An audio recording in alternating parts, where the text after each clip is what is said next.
What's going on, YouTube? This is Boxingwave, and it's good to be back on YouTube. This is going to be the Wave Report number 15, and I'm basically just going to give you a weekend recap of all of the fights. Four particular fights this weekend: Adrian Broner against Bill Hutchinson, Jaime Munguia against Sergiy Deverenchenko, Floyd Mayweather against John Gotti the third. I'm going to briefly talk on that and how it can relate to the Adrian Broner match. And then I'm also going to speak on Teofimo Lopez against Josh Taylor last. I do have video that I didn't release, so I will be putting that as well. I did a video at some point last week. I did a video on Stephen Fulton and Naoya and Inoue. Okay, I just had to edit it real quick because the beginning of it, the sound was a little messed up. So when you see it, it's gonna just start off a little awkwardly, but everything that I wanted to state is in that video. All right, it's gonna be a mini breakdown of that fight, so be sure to check that out. Plus, there's more other content on the way. I just finished watching a press conference between Errol Spence and Bud Crawford. So I will be doing a review of that press conference right after this. So be on the lookout. I'm looking to drop about 2 or 3 videos today. All right. And get back in the motion of doing content. Obviously I took a little break from the channel and everything, but I'm back. All right. Let's start off with Adrian Broner. He returns to fight Bill Hutchinson. Not really heard of the guy. It was on a Don King card. I didn't watch it live. I did watch it. I did watch it live. I think I did. I didn't watch the card live. All right. I wasn't aware that the fight was on Fight TV. All right. So I jumped on the Fight TV. I ordered it. And I did watch the fight. It was a point in the fight where, Adrian Broner obviously won and, dominated Bill Hutchinson. It looked like there were points in the fight where he would get a stoppage, but he didn't. And the guy was tough. What I like about it is just seeing Broner get back in the ring. We know he's been dealing with a ton of problems outside of the ring. And, just good to see him back in the ring. He's really only fought. He was fighting, he fought Jesse Vargas back in 2018, fought Manny in 2019. And then he went on a 2-year break to fight Giovanni Santiago, in a fight where I don't think he won the fight. It was competitive, but I thought Santiago pulled it out. All right. And then he's fighting Bill Hutchinson 2 years after that fight.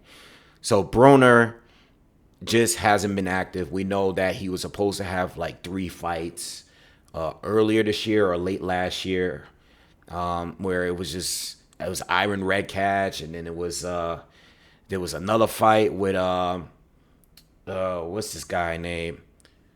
I can't think of everybody's name now. It was like 3 of the fights that kept getting canceled for all these kind of reasons. It was just a mess. Hank Lundy as well as I forgot who the other third person was, but Hank Lundy was supposed to happen, and then it got into some promotional back issues because he had a fight scheduled already. Iron Redcatch had some other promotional drama going on. I did address it. I did speak on it I did make content on that. But Adrian Broner has been going through a lot. He's been battling mental health issues. He's been suicidal at times, going on social media. He's been in and out of trouble. He's had it hard, court battles in court and all that stuff. So overall, I've been very critical of Adrian Broner throughout of me having a channel. It's been 10 years, and I've been addressing these issues with Broner when he was still at his very best. The first breakdown I've ever done on Broner in his channel is the Marcos Maidana fight, where I was clearly wrong. I think that was the first wrong prediction video that I did on his channel. And I'm just glad to see him back, all right, and making money. And I hope he can continue to stay on. I feel like this is the final stage of his career, And I just hope he stays active regardless of who he fights. Just stay active, man. Just stay in shape. You have a lot of responsibilities. I know he has a lot of children. Stay on top of your game regardless. You have a name. You can make money. Keep making the money while you can. You know what I'm saying? Because I don't know what else he has outside of boxing, as far as making income. I just want him to stay active, because I don't want no one to fail in life. You know what I mean? When it comes to what happens in the ring, obviously you have to be accountable and you have to be focused and have, the determination and the responsibility to keep yourself in shape, keeping yourself out of trouble, and just putting on the best performances. You know what I'm saying? I just hope for the remainder of his career he can do that. I think as far as him being a potential like great in boxing, I think that we're long past that. And I don't think that has anything to do with his losses. I'm just speaking in general. I think it has to do with his lack of discipline. I think he could have been better. But I think sometimes we overrate him too, because he started getting the early comparisons to Floyd, when there were no wins yet that was made. I mean, at 135, he was giving us some good wins and some good performances, and it was cool, but it was just too early, and I think that's what happens when the previous generation ATG is exiting the game, or they're no longer in their prime, which Floyd wasn't. Everybody's looking for that next big thing, the next guy that's going to fill in their shoes. And I think Broner being so flamboyant, and all of that stuff, I think that people were looking for him to be the same thing. You know what I'm saying? The next thing. And he was never that. And I mean, in and outside of the ring, Floyd had his troubles, of course he had his domestic thing, but Floyd was always responsible. You know what I mean? Not a drinker, not a smoker, not really a partier. He spends a lot of money on cars and stuff, fashion, but he's very, very disciplined fighter. You know what I mean? And talent-wise, there's a huge gap in talent between these two. I think there's other fighters that have proven, even Tank Davis. Tank, years ago, I already knew, like, when I watched the Pedraza fight, I was like, yo, this kid is really, really good. Where Broner looked really good, but I think there was levels. Like, I never thought Broner, we can talk about this in the comments. When I think of Broner, his prime at 135, and when I think of Tank, I just think Tank is a better fighter. Just my opinion. I just think Adrian Broner, the one thing about him is just he's never let his hands go enough.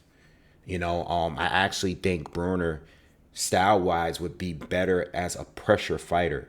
A come forward, volume puncher. I think he would be better when he's walking down and being more aggressive. I think him trying to be this slick fighter is part of the reason why he hasn't won certain fights. Like, I think he was capable of winning certain fights. I think the Maidana fight, he just caught Maidana at a bad time, because Maidana was in transition mode, and he learned from Robbie Garcia how to use his power. He gave Floyd probably one of his top 3 most difficult fights in his career. Top 3, top 4 most difficult fights. So Maidana was no slouch. That was not a gimmick. But some of the other fights, even like the Sean Porter fights like that made me feel like, all right, maybe if even Sean Porter won the fight, Broner could have given him a better fight. I think he was capable of winning the fight. Same thing with Mikey Garcia. I think there's certain fights that he was actually capable of winning. Whereas others where I was like, I don't see him winning. But I just thought even some of the fights that was close, Jesse Vargas fight, Adrian Granado's fight, that fight, it was another one. Emmanuel Taylor is my favorite Adrian Broner fight. I don't know about you guys, but that'll always be my favorite Adrian Broner fight as far as like action. I mean, Taylor is not on his level, but it was a very competitive fight, and if it wasn't for the late knockdown, it would have been, I mean, not depending on the judge scorecards, but the way I saw it, I thought it was close. Poli Malignaggi. See, these are fights that I felt like they were closer than they needed to be, you know?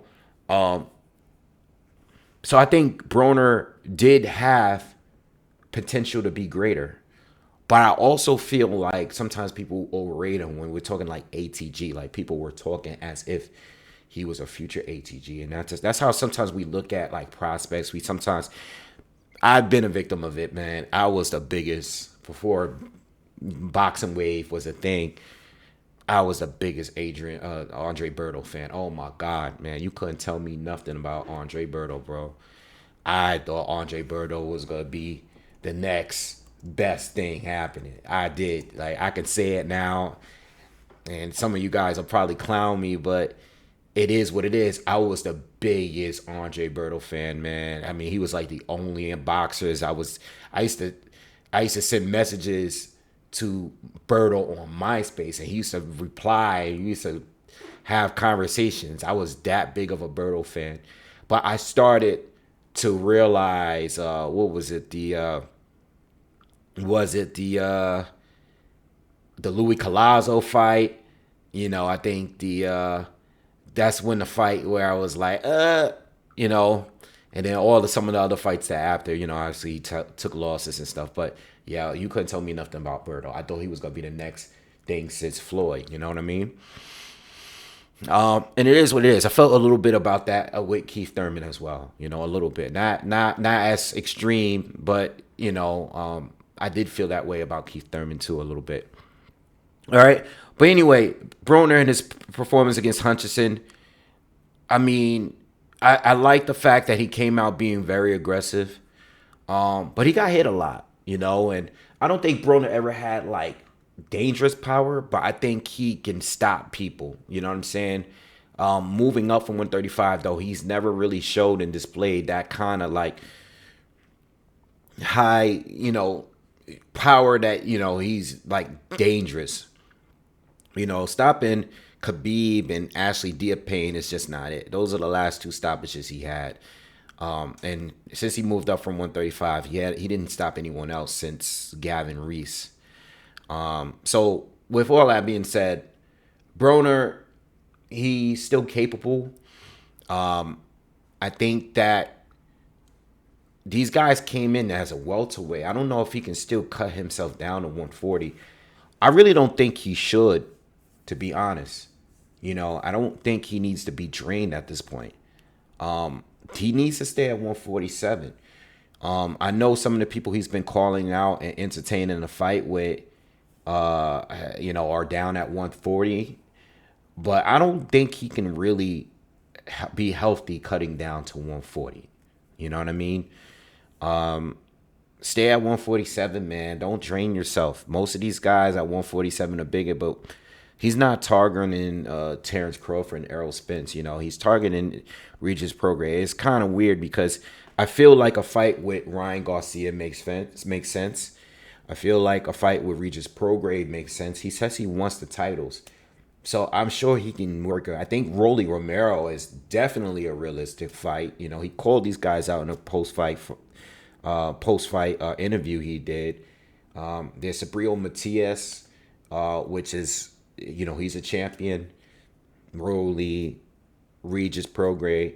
And I think he can talk his way into a Ryan Garcia fight. Ryan is looking to have those fights with those names and stuff like that. So I think they could make it happen if Rolly doesn't happen, or maybe in the future. But until then, keep yourself active, man. If you can't get the absolute big fight you want, whether it's a championship fight, whether it's a big name fight, just stay active, man. Get Don to get you back in the ring. Don't waste any time. You know what I'm saying? You need to be back in ASAP. I think the longer he goes without a fight, the more likely he gets back out of shape and just starts slacking, start drinking, start partying again. I think certain people are just built to live that kind of lifestyle. I don't think he's that guy that's going to be super disciplined. And that's how I feel. Bill Hutchinson was just in the ring with him. I think I might have given Bill one of those early rounds. He wasn't he was just a dude that was durable. And he really didn't have nothing for Broner. I mean, he did hit Broner a lot, but he wasn't going to hurt Broner. I think Broner just coming forward in that high guard definitely was open to get hit a lot. But I like the way he was fighting. You know what I mean? So Floyd Mayweather, and I guess I'll segue my way into that fight with John Gotti III. Floyd Mayweather, if and it's totally up to Floyd. Since Floyd is doing these exhibitions and stuff, maybe do one with Adrian Broner. Like, if you're gonna do a fight with someone that is going to care, people are going to care about you fighting, do it with Broner. If you're gonna give these guys from mafia family, people that's linked to old school mafia guys like John Gotti III, you might as well give Adrian Broner a shot, man. At this point, if you're gonna give this guy, I mean, look, I didn't watch the Mayweather fight, man. At least not when it was live. I didn't know Floyd was fighting. This has been a thing since Floyd started doing these exhibitions, to be honest. I mean, outside of the Logan Paul fight, I haven't really been paying attention to Floyd and these exhibitions. You know what I mean? I've seen them. I watched some of them and skimmed through some of them, but they're not like real, and they're like kind of corny. It's never against anyone that I want to see him. But Floyd looks sharp still. He looks good, and he's definitely staying fit and in shape. He's not letting himself go, which is a great thing. But he's not fighting anybody that's any little bit interested. At least the Logan Paul thing was cool because Logan Paul was so much bigger than him. You know what I mean? So, and he was actually boxing. But John Gotti III, it's just like, bro, first of all, no one knows this guy exists. It's like, why? It's like, why are you giving him the opportunity? Now when I first heard about the fight, it was because everybody was posting the brawl on social media. So I was like, oh, I forgot Floyd was fighting this guy. I didn't know it was this weekend. But that's how I found out. Like, okay, Floyd fought this guy this weekend. And I saw there was a big brawl. So I was like, oh, there's a brawl. I saw the brawl, and I was like, oh, this is probably staged, But then when I started, like, watching it from different angles and stuff, I was like, okay, this might have been a real brawl, because I thought I thought it was weird that Kenny Bayless stopped the fight the way he did. I mean, he's basically saying he has no control of what these two were doing. It was a lot of tying up. And I did eventually go back and watch most of the fight. But to be honest, man, why did you give this guy the opportunity, man? If this thing is real and this guy is going on, his family is going on social media and threatening your kids, and why are you giving these people the opportunity? Like, no one knows anything about John Gotti and his family at this stage, at this point in 2023. What are you giving them? Why are you bringing them back to life? This guy is the grandson of a famous mobster, right? But in 2023, no one's talking about this family. No one, like, they're not relevant to anything even close to the sport. Or in general. Like, no one is talking about that family. It's a crime family. Why are you giving them the opportunity to even have this brawl? And this brawl spilled out into a whole bunch of other like celebrities that's on like, I don't follow this stuff. It's like all of these reality TV people are getting into fights and stuff, and it's like, Floyd, for you to be worth, I don't know, I guess as a $500 million or whatever it is you're worth at this point, why associate yourself with these kind of people? You know, you are boxing royalty. The fact that they're able to even threaten you because of the fight that you gave them the opportunity for is crazy to me. You know, why not give Adrian Broner an opportunity? Or I mean, it's your fight and it's your money, but you're giving it to these kind of people. And when I mean that, I don't mean by race. I mean by like what they're known for. Why are you giving them the opportunity? Why? Like, I love Floyd. I'm a huge Floyd Mayweather fan. I'm a huge Floyd Mayweather fan. But the way he moves sometimes, it just makes me wonder, like, bro, do what you want with your money. Fight what you want, who you want. But you are boxing royalty. He brings himself down to this level. Like, why? You know? I just don't understand. You know, why are you bringing yourself? Have your funny exhibitions. Whatever. Do what you want to do. But sometimes I feel like, why fight this guy? These people are not known for anything good or anything positive. You know? I don't know. Anyway, hopefully, you know, maybe we could get a cool exhibition. Since Floyd's just going to keep doing them, you know what I mean? Hopefully we get something that's worth whatever, you know?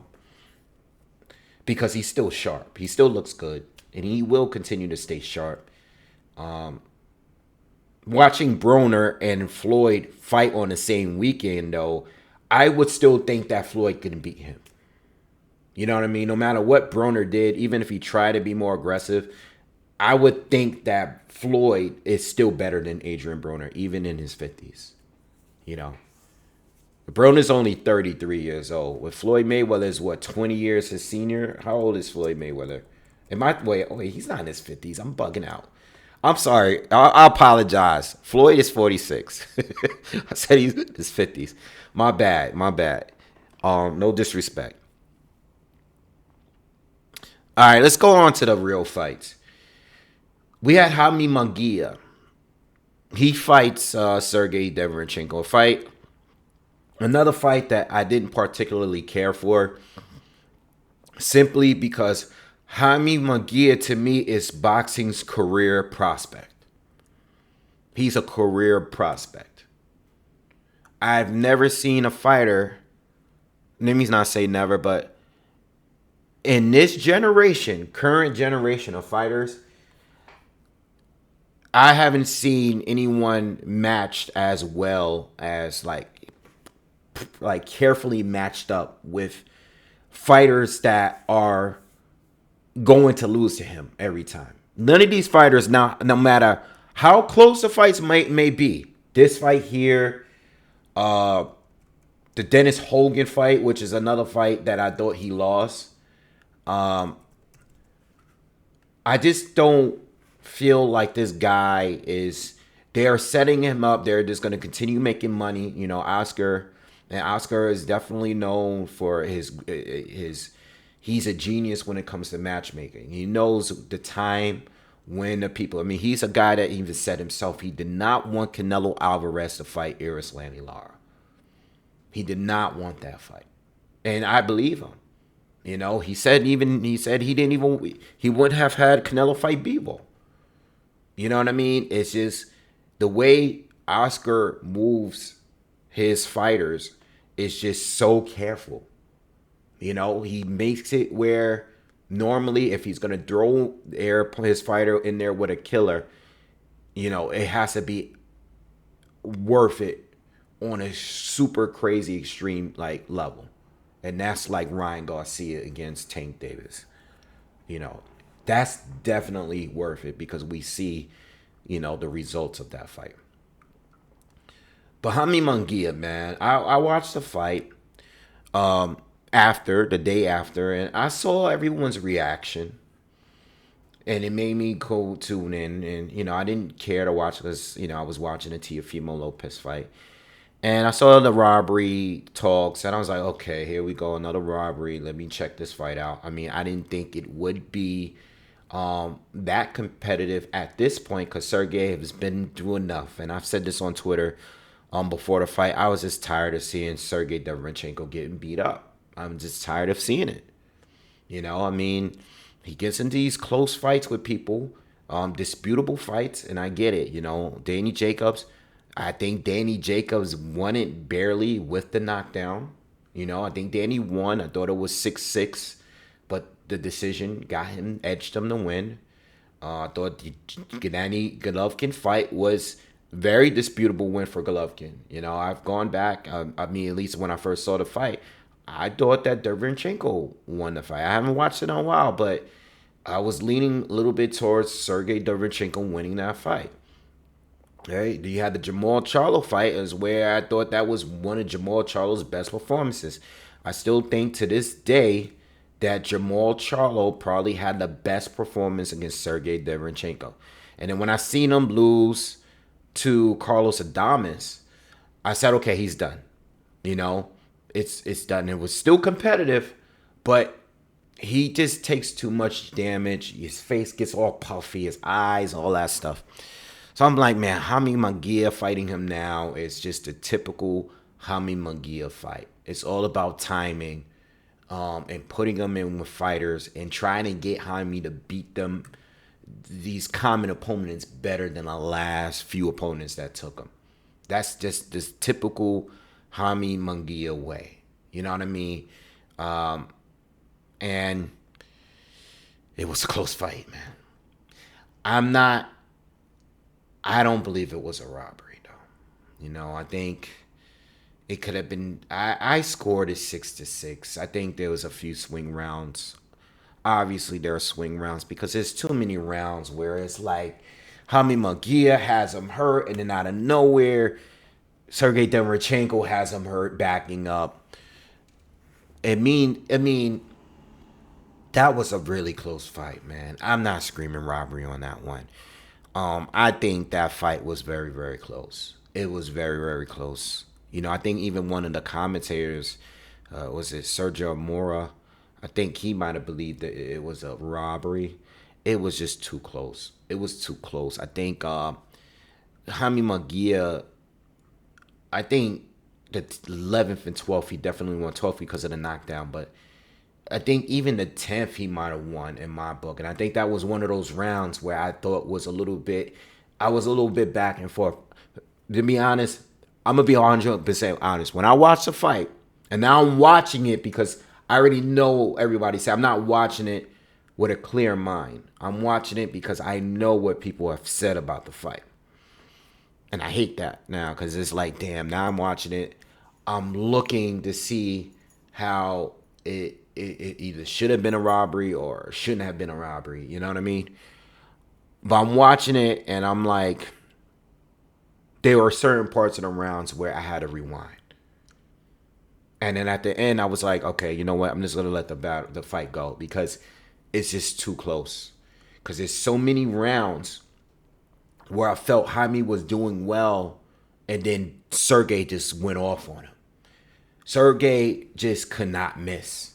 He just could not miss. But there were right hands that I saw Sergiy get hit by where it would just, it would rock him a little bit. You know what I mean?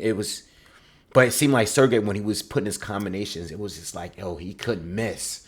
So I feel like I understand why people think Sergiy won, but I don't think it was a robbery. I honestly thought that the Hogan fight, even though it wasn't as action-packed, and by the way, I have to go through, because it's been 6 months now. It's almost 6 months in a year, and I have to go back and see which fights were the best fights of the year, because this is definitely a nominee for best fight of the year. I mean, action packed, back and forth, all fight long. Both fighters getting hurt. Both fighters getting backed up.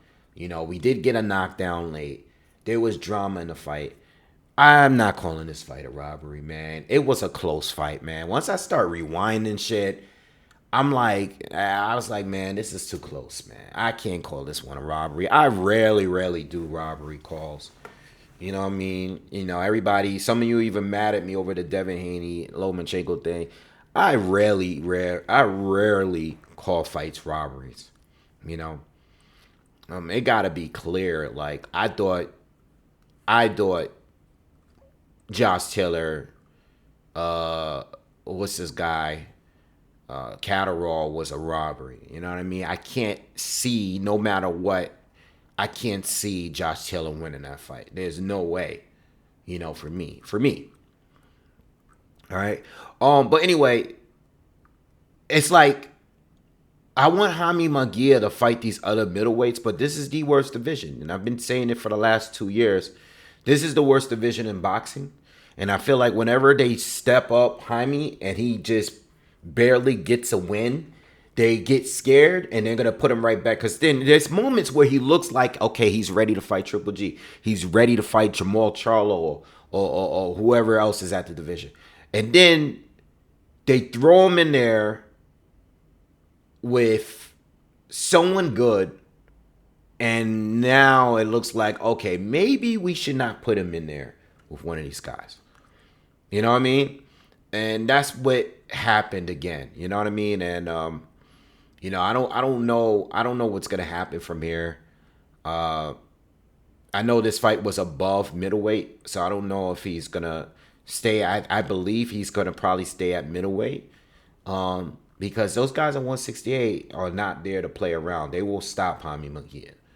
You know, you go in life or death with an older, beaten down Sergiy Deverenchenko, and it's just at this point he just cannot compete with the very best. And I feel like now they're really gonna just tuck him back in and make him fight another safe fight or two before they put him in there with a real fighter, unless that fighter looks, you know, to underperform at some point. You know what I mean? But I don't know, man. I can't even tell you what I want from him because I don't know. I would like, let's see, at 160, you know, Triple G, you know, what, depending on whatever it is they do, you know, maybe Triple G, Liam Smith, they already fought, you know, and that was the first fight I seen them give him trouble. I'm still interested in the Eubank fight, Adames, you know. I don't think they would put him in there with Adames right now, you know, or Janibek. They're not going to do it. They're just not going to do it. Adames and Janibek seem like the two that's legit, like, really want to fight a top fighter. Everybody else is, or at least all the other names that's been there, seem to be not really sure about where they want to go in their career. You know what I mean? So, I don't know, man. But I don't think it was a robbery. I think it was a pretty competitive fight. I thought it was a great fight. I was highly entertained by it. And, you know, I feel bad for Sergiy because he just never got the big win. But he gave everybody hell. He gave them all hell, you know. A couple of those wins he could have won. But he's never really clearly beat anyone, you know. Not clear enough. And the problem is, too, is that a lot of these fights he got knocked down in. He's got knocked down, you know, especially like first rounds, like with Triple G and Danny Jacobs. Last round here with Munguia. It's just, he gets hit too much, man. He takes too much of a beating to his face. His face swells up worse than like anybody, you know what I mean? But he's given us a good career. I feel bad for him, you know. I don't think he's going to retire because I think they're going to always give him a call. He's one of those fighters, he's always going to get a call because he's great for anyone that's looking to be at a championship level. But he's 37 years old. I just don't want him to keep taking the punishment. He's taking too many hits in his fights, you know. So that's my thoughts on that. Let's talk Teofimo Lopez against Josh Taylor, and I have to eat a lot of crow for this fight. All right. Now, I'm not the biggest Teofimo hater. I was actually a big supporter of Teofimo up until recently. I think after the loss, all right, to this guy, George Kambosos, it's the way that he fought that annoyed me. I was a big supporter all the way up to that point. I was annoyed at the way that he lost the fight, the way he fought that night, and the delusion that was coming out of his mouth and his father's mouth. Okay, I just can't stand when a fighter is just delusional. Like, dude, you put on a terrible, terrible performance against a fighter that you are better than. That has been my stance. It has been my stance. And it happens. You know, you're coming off your best win. I love the fight, even before the Loma fight. I love that he was the person. And I know Devin Haney wanted to fight too. But I love that I only knew about Teofimo Lopez simply because of his mouth and how much he was bringing Lomachenko up in his interviews. He was always very confident in beating Lomachenko. He just never really respected him like that. You know, he just felt like he thought he was overrated. And he kept it consistent.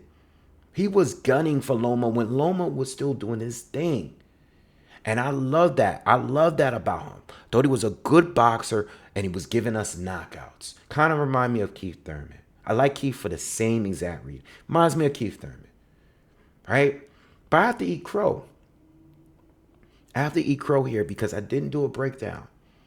This is why I was going on, and I started to do one the night before the fight, only because I did have some downtime, so I was doing a little bit of film study. Did it my flyer, I did my thumbnail for it, but I have to be honest with you. My breakdown was going to be, these are his strengths, these are Josh's strengths, and I thought Teofimo was going to definitely do better early. I thought early, everything that I was seeing in the first 6 rounds, I said, okay, this is what I was expecting. I thought Taylor was going to take over in the second half. That was my breakdown. Take over and possibly even stop him because I thought Teofimo would slow down. And he would get outgunned and outworked in the second half. You know why? And I was basing it off history. All right? I was basing off the Lomachenko fight. You know what I'm saying? I was basing it off the mistakes that was being made in the Sandor Martin fight. You know, and I know Josh is not nearly as slippery as that guy. I was just basing it off a lot of things that I've seen in previous fight, Kambosos fight. I was basing it off that. And I was also basing it off what I've seen from Josh Taylor. I've seen Josh Taylor. I know Josh Taylor can get outboxed. I don't think the guy won his last fight against Jack Catterall. All right. I don't think he was winning the fight with Victor Postal in the first half. But I've seen him, or even the previous Prograis fight. But I've seen Josh turn the fight into more of a brawl and do the better work in the inside and use his size to an advantage. But I know he can be outboxed from the outside. You know, I know that he walks into a lot of shots. I know he doesn't keep his head. He keeps his head. He doesn't keep his head off the line. You know, I know he's easy to counter. I've seen it. But in the Jack Catterall fight, where he was clearly losing and he even got dropped, he outworked Jack in the end of that fight, those last 4 or 5 rounds. You know what I mean? So I figured it would happen here, especially because Teal is a smaller guy. You know what I mean?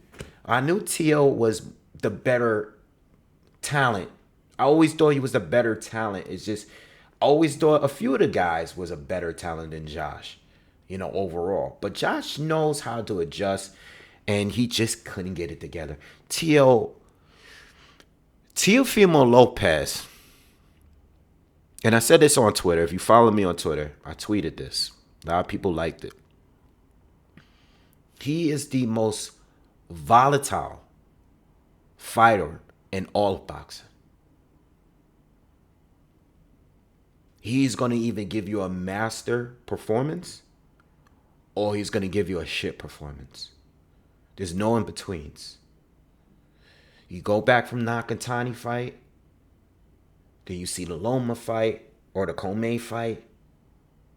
I know he had a comeback fight. I forgot the opponent at 140 after losing to George. Yeah, the George Kambosos was the shittiest performance I've ever seen from him. Just terrible planning strategy. He had a shit fight there. He had a Sandor Martin, which I don't get hard on him on like other people. I was there that night. All right, I was there that night, and Sandor Martin is just, he's too good defensively. I mean, he doesn't let his hands go enough. He's too defensive. But he's the master at setting traps. He's the best that does it at 140. He's the best when it comes to working off your mistakes. It's just that he's not an offensive guy. He's not going to attack. You know what I mean? Josh Taylor. No, let me before I go to Josh, let me just finish off Teo. Teofimo Lopez has two of the best wins that anybody has on their resume in boxing. I'm not going to go into all this undisputed stuff. I'm not doing that. Because at the end of the day, I understand he was a four-belt champion at 135. The technicality of it makes it where you're not undisputed. Thank the WBC for that. It's not no one hating. It's the WBC. If anybody's fault, and I keep telling you guys, when it comes to Teo and when it comes to Devin Haney, thank the WBC for that. Thank them. Because they screwed everybody with that franchise shit. It should have never been a thing. I wish Lomachenko just denied it, but Haney was his mandatory at the time. We're not going to get into all that, but the technicality of it made it where it wasn't undisputed. But if we're talking about the fight itself, Teofimo Lopez, great performance against Lomachenko. And to this day, I still think it's the best performance against Lomachenko. Even after the Devin Haney fight. All right. Best performance against Loma. Clear 7 rounds for me. I think one of them was debatable. I think the second round or something like that. But the first 7 rounds, Teo at least won 6 of them. At least. Clear. You know what I mean? And the 12th. Josh Taylor. Say what you want. Some people are going to go with he's not the same. He's past it. This is the second fight in a row where he didn't look good. That's cool. No one made it look so easy before against Josh. Josh has struggled in fights. Catterall, thought it was a robbery. Teo looked better than Catterall. Prograis, debatable fight. Close fight. Could have gone either way. They gave it to Josh. Prograis didn't look that good. And Prograis is my favorite fighter at 140. And he's been my favorite fighter at 140 for a minute now. Prograis has been my favorite fighter at 140 since Bud went to welterweight. Once Bud was officially out, Prograis was my favorite fighter. And he still is right now. Prograis never, at any point in that fight, looked as good as Teofimo Lopez. Postal didn't look that good. None of these guys that had an upper hand against Josh Taylor at any point. Josh looked confused. Josh looked like he was being outclassed to me. I couldn't give Josh, I mean, even giving him 4 rounds is a stretch. I gave him 3. There's a couple of rounds that are close, though. But I gave him 3. I gave like 4, anything over 4. I saw the 115, 113 card. Kind of remind me of Bivol and Canelo. I look at it the same way. I look at it where the fight is definitely, someone's clearly losing a fight. All right, and to a point where I thought Josh was going to get stopped. In that 12th round, he almost got stopped to me, he almost got stopped. Josh Taylor had nothing for Teo. And Teo, you could say what you want about Josh Taylor. If you don't think he is as good, you know, some people just say they thought he was overrated, which is fine. But I've never seen a fighter expose the flaws of Josh Taylor the way Teo did. And it's because Teo did exactly what they were going to say they were going to do. And they were hinting at him and his dad. He's going to bring the old Gordo back. We're going to bring the old Gordo. We're going to go back into fighting like boxing. And that's exactly what they did. Teo was fighting on his back for setting the traps, hitting him with counters, using angles. He looked phenomenal. His speed, his timing, his power. He dictated how the fight was going to be. He showed you his slick side. Like, yo, he always showed hints of it, but because he was so aggressive and he always tried to get the knockout, you didn't see it as much. You saw it here. Josh Taylor didn't know what to do. He had nothing for him. In a way, Teo exposed the division. Because I don't even know what to think now. Teo just beat, and let's go into the Undisputed. And I know this is why they're going with the Undisputed talk. Because Loma, he beat Loma, and they all 4 belts were there outside of Haney's WBC title. And then you had Josh Taylor, who never lost his titles. He was the lineal. He was lineal, just like Loma was. Josh Taylor was undisputed, but the titles were stripped because he would have had to defend those titles. And he was out for some time. He was going to have the rematch with Catterall. Then he got injured. Again, there was more time that went by.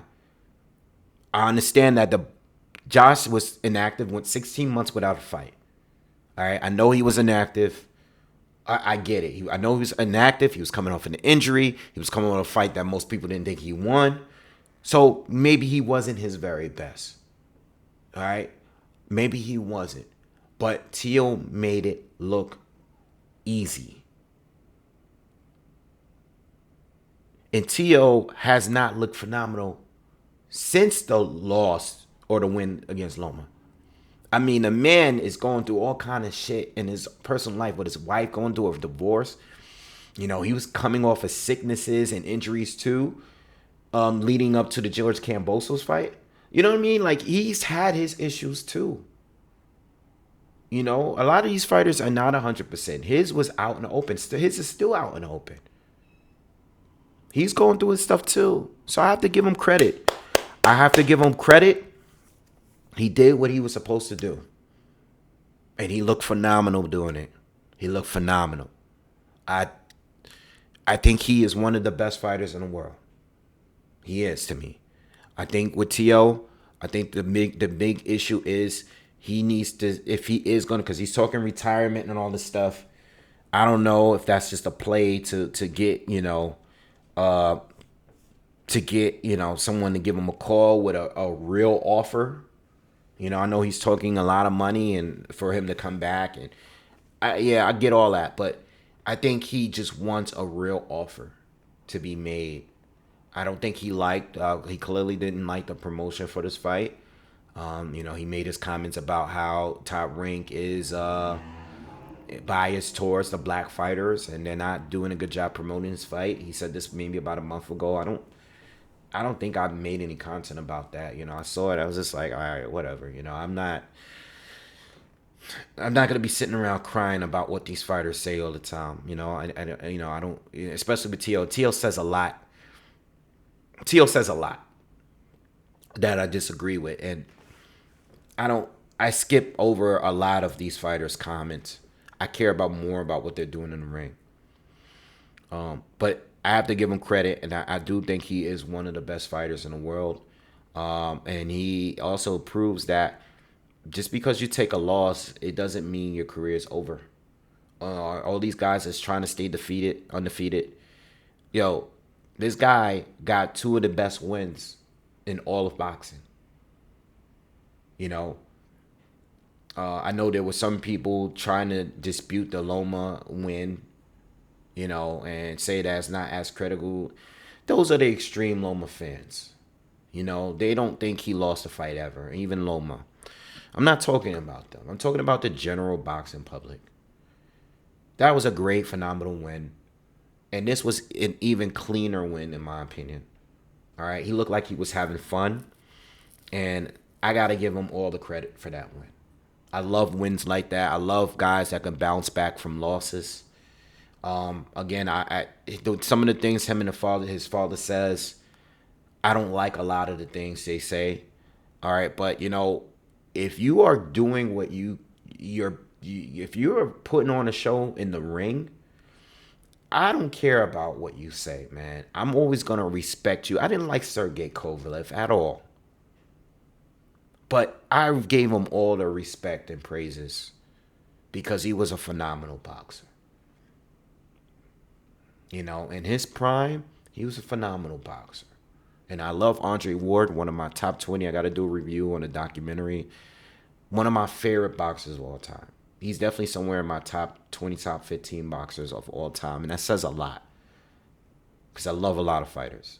I love Andre Ward. I watched that documentary the night it came out. I could not wait. And I don't think Ward won the first fight. I thought Sergey Kovalev edged the first fight. And I don't like Kurt Kovalev. But I respect him as a fighter. He's a great fighter. But what he does out of the ring, I don't respect it. But Teofimo Lopez, I know he's going through a lot. I hope that he gets in because I would love to see Teo. I would love to see Teo fight Devin Haney. I would love to see the Prograis fight. I would love to see him fight, Tank or Rolly Romero or even Adrian Broner. You know what I'm saying? Like any other, unification would be great. Matthias. Any of those fights are great. I would hate to see him go. But if he's not getting paid the way he should be getting paid at this point, then I get it. I feel bad for what he's going through with his wife. I hate it, when people go through this. Guys that make a lot of money and they get married quickly and then the divorce happens and then they're taking half of your money. I think that's very unfair, especially when you weren't together for a long time. But you just got to be careful, got to be careful out here, man. All right, so I hope he does well. I wish him luck. If he is going to retire, I wish him luck in life. I'm never going to pray for anyone to fail in life. That's just not the way I move. But he's one of the best boxers in the world to me. Because when it comes down to the tough fight, he shows up. Loma and Taylor were those fights. He shows up. All right. And he was able to fight and he didn't slow down. There were periods where he took breaks, but he performed throughout the entire fight. As far as Josh Taylor, this is a big loss. It's a big loss. Every fight he's been in has been important, but a lot of talk was said between these two. I know he really, really wanted this fight. I know he's already going down in history as one of the greatest Scottish fighters ever. I don't really know where he goes from here because I think his stay at 140 is over. Like he should have been moved to 147. But I never really thought he competed and matched up well with the top fighters at 147. When I look at this fight, I think he could have done a few things. I know he could switch. I don't know why he didn't switch enough. I think he switched only at periods where he just wanted to use some different angles. But I expected him to make some sort of adjustments, and it just seemed like Teal was just too good for him. Defensively, he looked bad though. I mean, just the way his head was always there to get hit. It was such an easy target for Teal to slip shots and throw these uppercuts and lead with these right hands. It's like it seemed like everything that worked against Teal in a Martin fight worked for him in this fight. And that says a lot for Josh Taylor and his defense. Where were the check right hooks? Where was like making Teal pay for his mistakes? It didn't seem like Josh was just capable of doing it. He wasn't sharp, Maybe it had to do with the time off, but it probably had a lot to do with it, But there was a gap in talent between these two, and I was watching this like, man, I don't know how these judges could come up with a 115, 113 card, because this fight was not nearly that close in my eyes. It wasn't. It really wasn't, Oh, man, I felt embarrassed for Josh Taylor as I was watching it. I was like, oh, man, I feel embarrassed for the division because Josh Taylor is legit. And this is why Teal's going around saying I'm undisputed in 2 divisions, because I just beat the head honcho at 140. All these guys was in there with him. Josh has fought them all. He won their tournament. And he just beat him. And he didn't even make it look that difficult. Even when Teal got hit, he never seemed hurt. He never seemed bothered by anything Josh threw. He seemed relaxed all the way through. Excuse me. So with that being said, Teal, great win. Josh, as far as moving forward, I really don't know. Because I think for starters, he needs to get back in the ring. For starters, you got to get back in the ring. But if I don't know about 147, man. I think 147, and I've said this even when Josh was still top tier, I just didn't see him matching well against Ortiz or Stanionis or Boots Ennis, Bud Spence. Nah, I just didn't see him doing as well at the move up, as some of the guys. A lot of guys that move up 140 from 140 don't have the greatest success. I know Tim Bradley did. Danny really had it okay, but he lost the major fights. So I kind of looked at Josh as being the same thing. Like, you move up to 147, I just didn't see him winning against any of the top tier fighters. So what do? Stay at 140. 140 is getting tougher and tougher, and even if you were to run a fight back with Regis Prograis, I don't know if it would go as well. If there's a chance that you may be going past your prime a little bit here at 32 or whatever he's at, Regis might get off on you, being that fight was so close, because Regis is picking up big wins still, So I don't know where Taylor goes from here. But I'm not quick to write him off like most people. I just don't think his chances of being a great welterweight is going to be a thing, All right, so anyway, that's it for this week's or today's the Wave Report. Subscribe to the channel if you like the content. Definitely smash the like button. Drop your comments, and I'll see you guys on the next video. Peace.